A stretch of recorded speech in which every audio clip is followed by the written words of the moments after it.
Time for sports. Sports break, Castellano moment. Castellano, who is your favorite football player? Let me see. O.J. Simpson? Are you kidding me? This guy's lost his mind. Did I like him? Oh, I love him when he played for the Bills. Going for this 2,000-yard season, Naked Gun movies, great.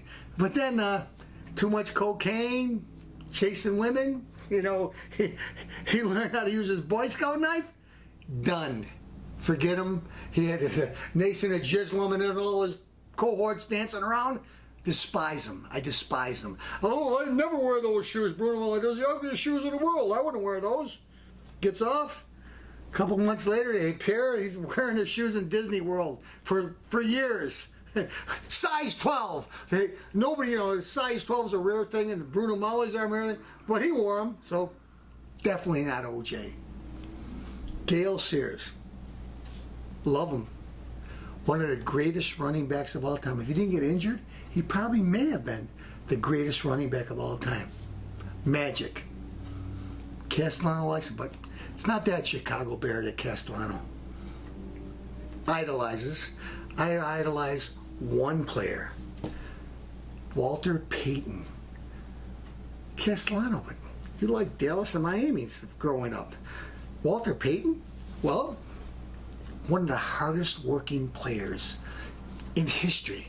This guy used to run up hills, then run down hills, before people even knew what exercise was, hard work was.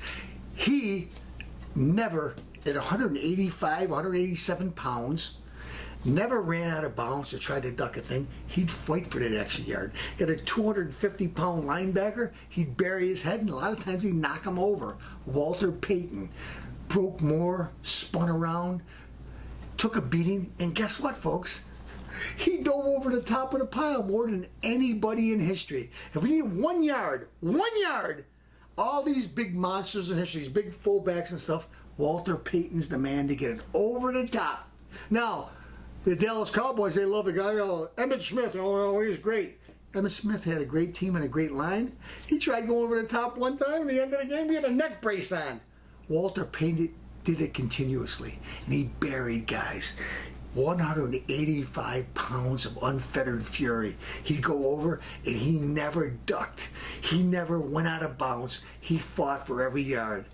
Watch his highlights. He is the butt kicker of all butt kickers. Castellano, what do you like the guy for? Well, the guy's a good Christian, believes in God. When he was dying, he said, please pray for me, and I prayed. Because boy, was this guy a good man. Good, hard-fought football player, hard-working, always a good sport. In the Super Bowl, when they won the Super Bowl, they didn't give him the ball when they're on the 1 yard. They gave it to the refrigerator. No respect, or maybe they didn't know that it might have been his last year playing or whatever. But anyways, Walter Payton, my hero, hard-working football player, good man, good family man, good sport. Rick, what are you saying? Walter Payton? Yes, I'm saying Walter Payton. That's who I pick as my all-time greatest football player. Until anybody else comes along, Walter Payton, you're the man. This Diet Ginger Ale from Great Granny is to you. 97 years in the making, Walter Payton. There's a reason they named the award after you. You're the man.